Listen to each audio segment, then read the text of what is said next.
Hello and welcome to Atop the Fourth Wall, where bad comics burn. You know, I almost decided not to review today's comic, and I'll tell you why. Old shame. Not that I was involved with this one, but reading through something like this got me thinking about stuff that I have released to the general public over my life. For example, my webcomic Lightbringer. I am not proud of the first several storylines of Lightbringer. I wrote and drew it myself, and at the time thought it was the greatest thing ever because I was stupid and full of myself and didn't know any better. As time went on and people much smarter than me critiqued it and read me the riot act about me and my attitude, I realized that I had created a preachy, badly drawn, badly written, and badly produced comic. I still produce Lightbringer, but I'm not the artist anymore, and I'd like to think that I'm a better writer these days, though that's for anybody else to judge. And there's other stuff I've done that's out there. Fan fiction, self-published novels that I wrote before I even hit 18, that message board-based Pokemon RPG that I hosted on Angel Fire of all places, that I think eventually got overrun by porn. The point is that I've done a lot of things that I'm not proud of. So how does this tie in with the comic? Blackweb #1 feels like it's someone's first try to produce a comic. The art is amateurish, the writing is bad, but in more polished hands, it might have actually been something decent. And I almost decided not to review it, because I wouldn't want anyone to review anything that I created 19 years ago. It's really not all that fair. It'd be like trying to review, say, a short story Neil Gaiman wrote for his first grade class. However, I also remembered that when you put out a product for purchase, be it a movie, a book, an electronic device, or, of course, a comic book, you are asking consumers to judge for themselves whether it's worth their time and money. In the end, it all comes down to opinion, and as a critic, I am here to tell you what I think of something. Mind you, I'm also telling you about products that are no longer produced, but recall that I am not only a critic, but an entertainer as well, and sometimes looking at a comic from 1993 is a lot funnier than something in 2012. And with that lengthy disclaimer out of the way, let's dig into Blackweb #1.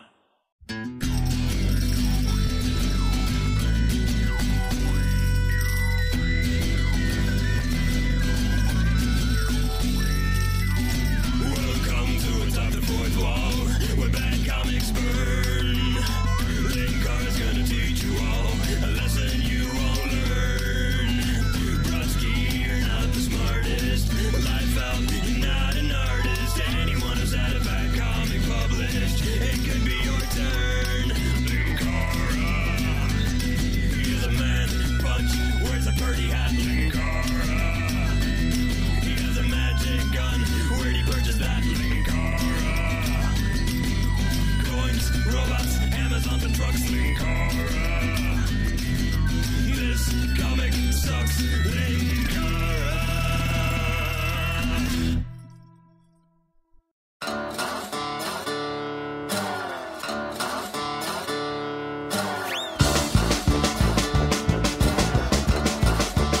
Behold, the first of only 2 comic books ever produced by Inks Comics. Subsequently, behold the first of only 2 issues of Blackweb. I wouldn't mind that so much considering, hey, independents rise and fall all the time, except for the fact that the back of the comic promises that another story called Torn will have a sneak preview in Blackweb #3.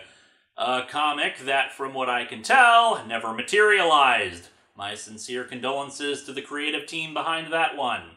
The cover itself is okay. I like that the pose is more dynamic than just standing there. I like that the background, while bizarre to say the least, does at least look unique. I like the logo design, and I actually like the fact that it's a holofoil. As I've said before, holofoils are probably the only cover gimmick that was used in the 90s that I actually thought was pretty cool. Maybe it's just because it's shiny, but hey, at least a reflective foil is easier on the eyes than 3D.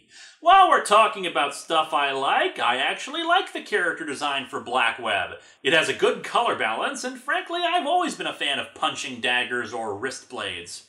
Overall, a good first impression with some decent artwork. Let's ruin that on the first page, shall we? I'm gonna leave this page still for a moment, just so you can take this all in. Truly the stuff of comic legends, my friends. The blank purple gradient background, the woman who appears to be talking to the space directly above the other guy's head, the man front and center who appears to have massive eyes that are also slightly cross-eyed. And then there's the title of the issue. Oh, the cheese. The cheese is thick in this title, to the point where you'd swear it was a joke, but no, this comic plays it straight. The evil taste of revenge. Revenge. The most worthless of causes. Anyway, we open with the guy in the green shirt applying for a job at Science Co. Congratulations, Mr. Crane. Your extensive experience with arachnids qualifies you for the job. Really? My doctorate doesn't help with that, nor my 15 years of field experience? Nope, just the experience with arachnids. That's all you need. However, as we'll see, this job interview was in fact just a cover for the interviewee. Angela, check the venom dose levels. Be careful of the 12 red syringes. They're lethal. Thanks for the tip, Doctor. I'll try not to poke myself with random syringes today. While their attention is on the spiders, the newly hired lab assistant makes off with vital data. So what was this guy's plan if the two didn't look towards the spiders? And so the villainous guy, with a rather bulky torso, I must say, slips the vital data into the back of his pants. Ah, the perfect hiding spot for that book. Clever. Pay no attention to the man with a book in his ass. All of a sudden, there's an explosion. Someone's gonna pay for that faulty timer. While you're at it, dude, you may want to invest in a better explosive. Just look at that, it barely knocked over a table. The guy is gonna become Blackweb? It's not the explosion that's hurting him, it's because of the 50 friggin' syringes sticking out of him. I mean, just, oh my lord, look at this. How many friggin' needles did he have sitting on that table? Were they even on the table? They all got blown out in just the right way so they'd all stab this guy all over his body.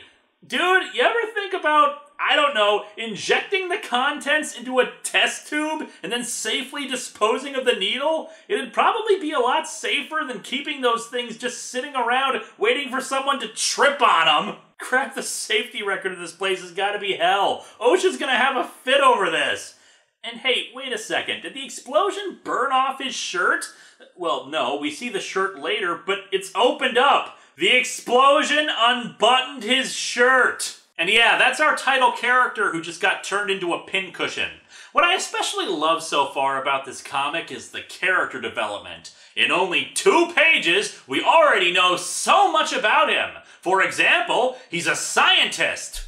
Also, he's...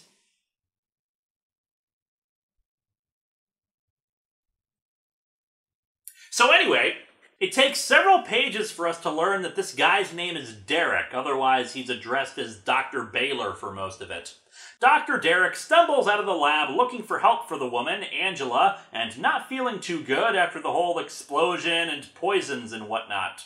My skin's crawling, head pounding, my vision is blurring, must narrate symptoms to myself.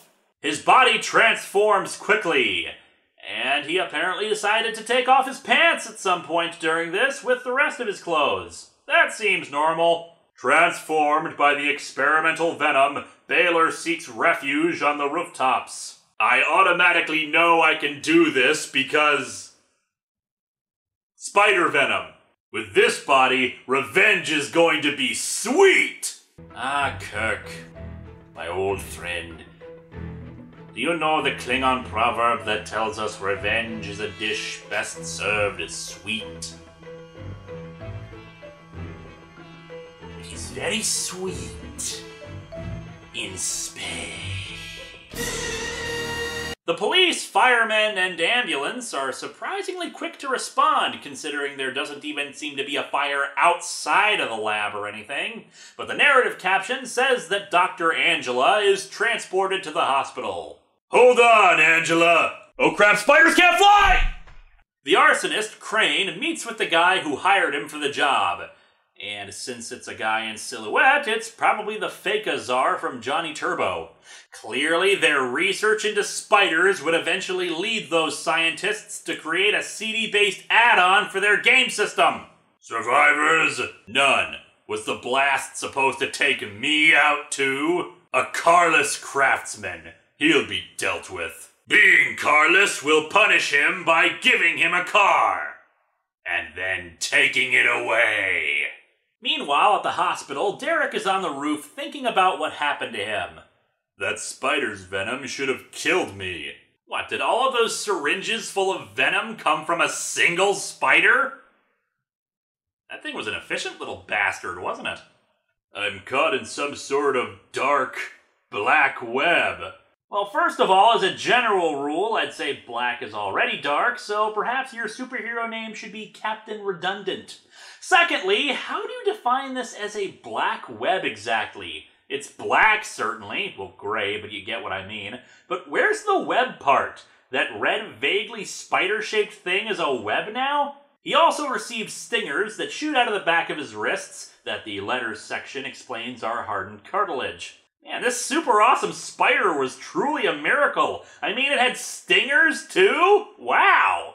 Actually, here's the really funny thing. There's a Spider-Man storyline called The Other, where Spidey evidently dies and is reborn with some new powers. It's often confused with another stupid storyline that'll eventually end up on the show. One of those new powers was stingers that shot out of his wrists. I'm sure J. Michael Straczynski had plans to eventually reveal what the hell was up with those, but he had other stories he needed to work on. Like One More Day. Goody goody gumdrops.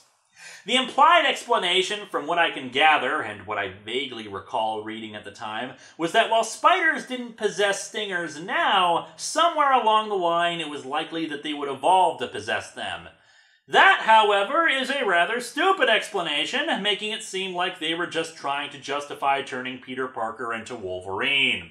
Worse than that, it implies that evolution has some sort of predetermined course. This will make revenge even sweeter! So here's yet another question on top of everything else. How does he know this was intentional? Maybe a gas line behind the wall blew up. You ever think of that? Maybe the guy running away was just trying to find help, or he was just in a panic. Just saying. As the sunlight hits the Blackweb's spidacious flesh, he is transformed back to his human form. Dude, this comic is totally spidacious! Really? You're really embracing spidacious? I mean, I know poor literacy is cool, but spidacious? This is why you're never gonna be with it, Linkara. Everything these days has to be acious to some point. This hat, orangeacious. That comic, spidacious. You, unradicalacious. When Blackweb returns to normal, he is met by... Wait, the Spoony Bum? Huh, so he is alive! And in 1993. And black. Wait a second, if the Blackweb is naked when he transforms, why can't we see his junk in that form? Did the spider venom grant him modesty powers, too? Whoa, buddy, looks like your night was worse than mine! And all that happened to me was that a black lantern ripped out my heart and I got sent back in time and I turned into a black person! Yeah, I'm sticking with this bit. His clothes honestly do remind me of the Spoony Bum. Otherwise, all I can do is replace every bit of his dialogue with, "Oh my god, this is the greatest comic I ever read in my life!" And that would just be silly. He offers Derek some booze, but he declines. I've had enough for one night, but thanks for the coat. Dude, this piece can be rubbing inside of your armor. The next morning... Wait, the next morning we were already seeing, or is it now an entire day since he met the bum? And if it is an entire day since then, why the hell is he still running around in only the trench coat? Baylor has returned to the lab, where a police detective has apparently just been sitting there for hours and oh, sweet merciful crap, what the hell is going on with that cigarette?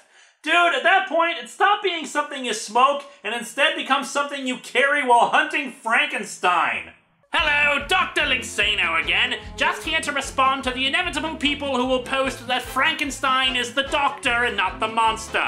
1. Frankenstein is a much cooler name for the monster than just the monster or Adam or whatever. 2. Technically, the monster is the offspring or the creation of the doctor, so he inherits the surname, thus Frankenstein. 3. Frankenstein is not real, yet, thus we can name him whatever the hell we want. So why the hell isn't the police detective asking about the trench coat or anything? Derek asks if Angela is okay, and the detective responds that something weird is going on, and that the doctors are stumped.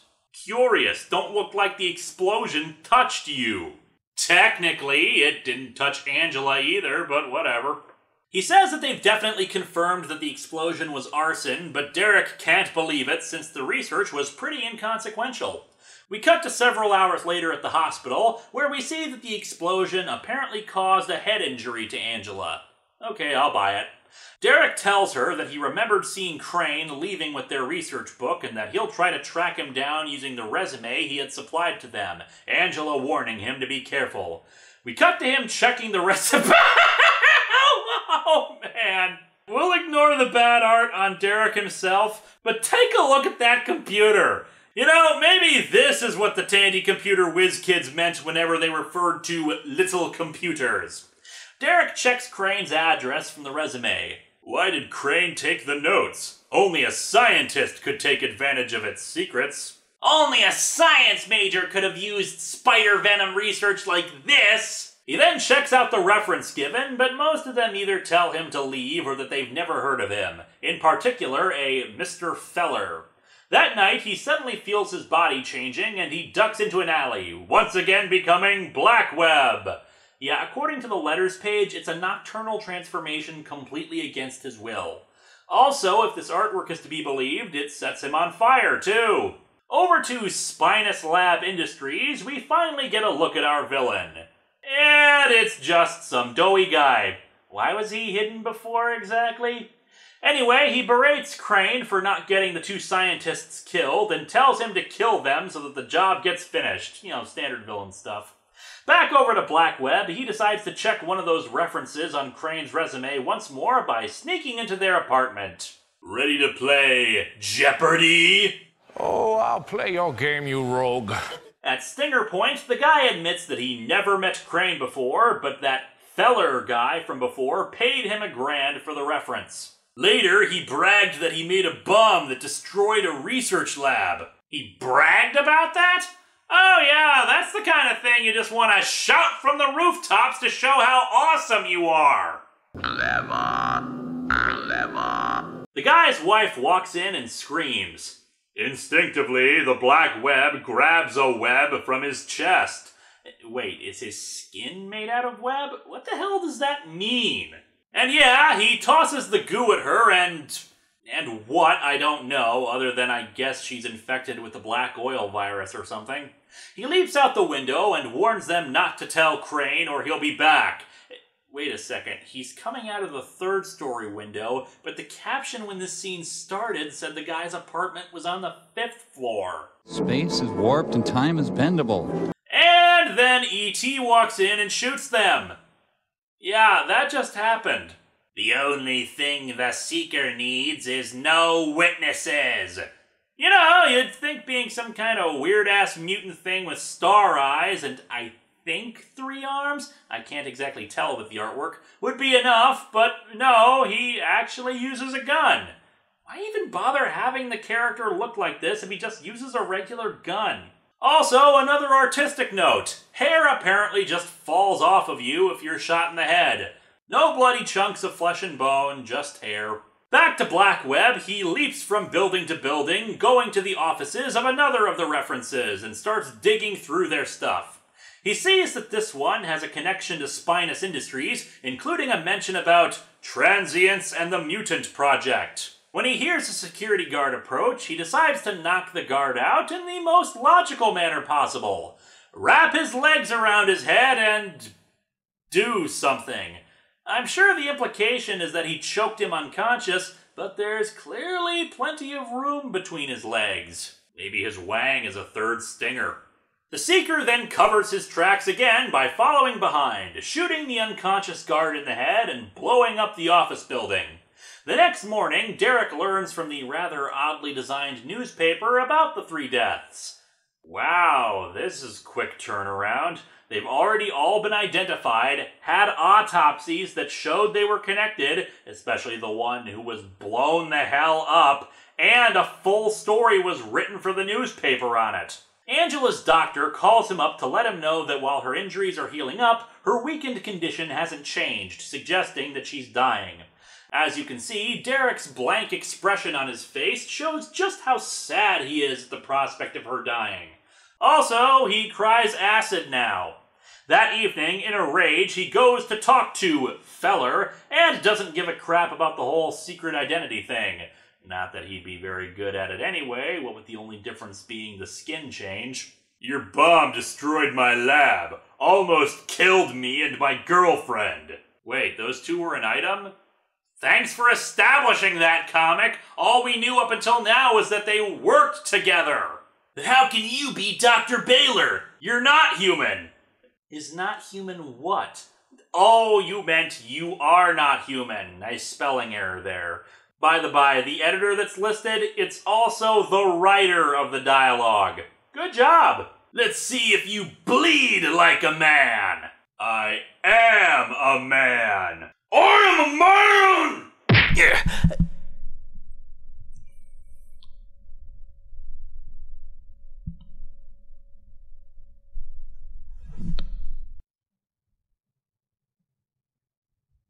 Huh.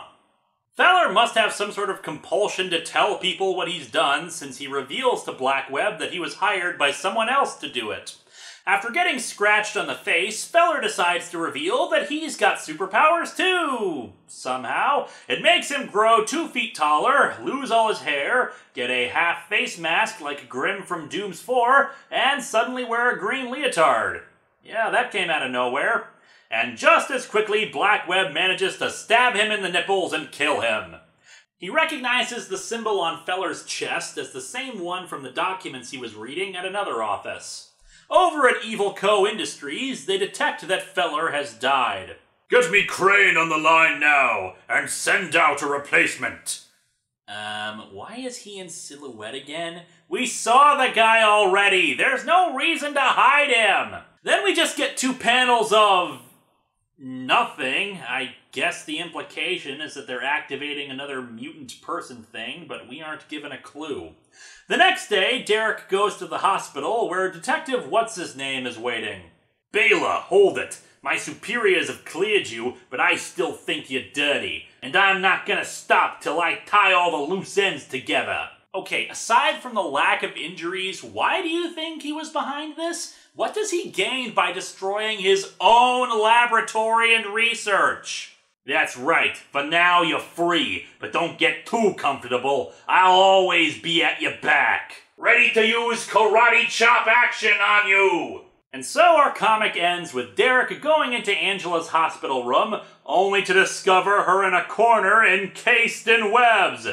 It can't be. Not you, too! Wait a second, a web cocoon? Dear Lord, this thing did predict Spider-Man the Other. And you know what else? This comic sucks. I've got to admit, though, it does kind of have its charms. It's the amateur quality of the creative team that really hurts this thing. The artwork lacks detailed backgrounds and puts too much detail into the human body, creating this Fletcher Hanks-esque body proportions at times. However, it does feel like there's some hope for their superhero artwork, since the design itself is pretty solid, and actually the Blackweb scenes are the best drawn parts of the book, especially in splash pages. The actual last page of the story shows what is probably the image of what Angela will turn into, and it's not a bad design either, though the function of the whip when one already gets all the superpowers eludes me. And before we close out, I couldn't help but check out this important notice on the very last page of the book. The 3 issues of Blackweb will not be reprinted. Not ever. When they're sold out, they're comic book history. And yet, according to Mile High Comics, there do appear to be several different cover versions of this first issue, mostly changing the holofoil in the logo, meaning that either they printed several alternate covers, or they did, in fact, reprint it several times. In the end, it shows that everybody's gotta start somewhere, even if the stuff you started with is actually total garbage.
So, why is Blackweb doing the Y pose of the YMCA song?